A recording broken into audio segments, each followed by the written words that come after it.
Bismillahirrahmanirrahim. Assalamualaikum warahmatullahi wabarakatuh.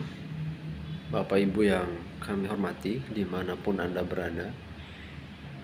Hari ini saya ingin mencoba membahas mengenai dampak kebijakan dana transfer pemerintah pusat pada daerah, yang mana dalam era APBN 2026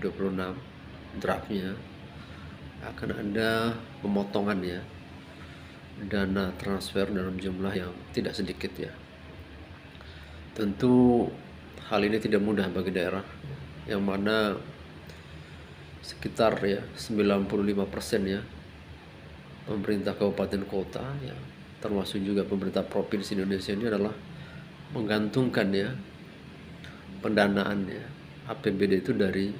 dana transfer Adanya pengurangan dalam jumlah yang besar ini membawa implikasi yang luas, terutama di dalam program belanja pemerintah daerah, yang mana mau tidak mau belanjanya itu akan dilakukan pengurangan paling tidak ada prioritizing memprioritaskan kembali belanja-belanja yang urgent dan mendesak Mungkin itu akan menjadi pilihan pemerintah untuk didanai atau mendukung anggarannya dalam APBD. Sementara yang tidak penting atau kurang penting atau tidak mendesak atau kurang mendesak itu akan di rescheduling paling tidak akan dikurangi porsinya Lalu apa langkah yang harus diambil oleh pemerintah daerah terkait dengan kebijakan ini Tentu pemerintah akan berupaya juga untuk mendorong dari sisi pendapatan daerahnya, terutama pendapatan asli daerahnya. Namun ruang untuk meningkatkan PAD itu juga tidak mudah karena ada batasan di dalam aturan yang berlaku bahwa pemerintah juga mengunci objek-objek maupun besaran yang bisa siasati oleh Pemda bersama DPR tentunya untuk meningkatkan PAD itu sendiri Seperti kasus di pemerintah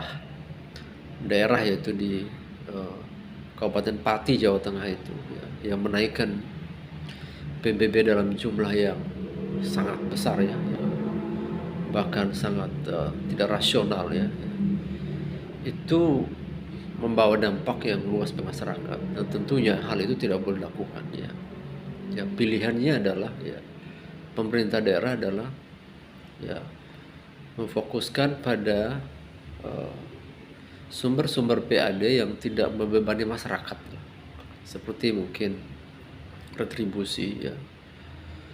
atau mungkin dari dividen atau hasil keuntungan dari badan usaha milik daerah atau lain-lain pendapatan asli daerah yang sah itu juga bisa digunakan sebagai sumber PAD tapi tetap dengan satu prinsip tadi bahwa PAD itu tidak boleh memberatkan masyarakat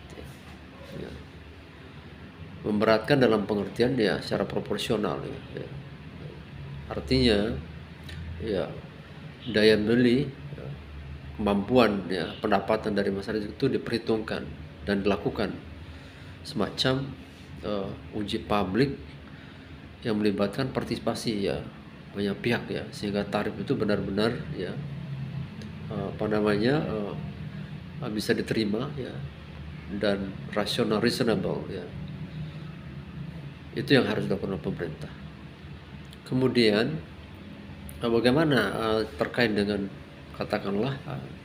kepala daerah yang mana dalam kampanyenya itu membawa platform atau visi pembangunan yang fisik yang besar-besaran misalnya tidak ada pilihan lain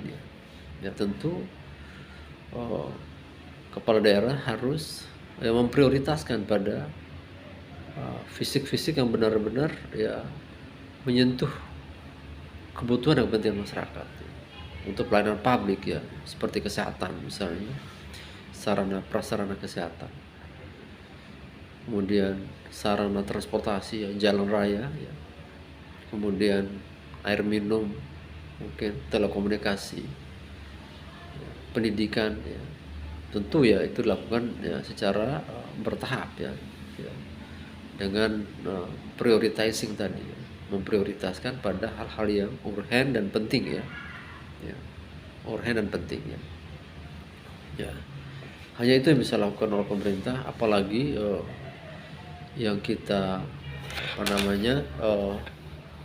lihat akhir-akhir ini bahwa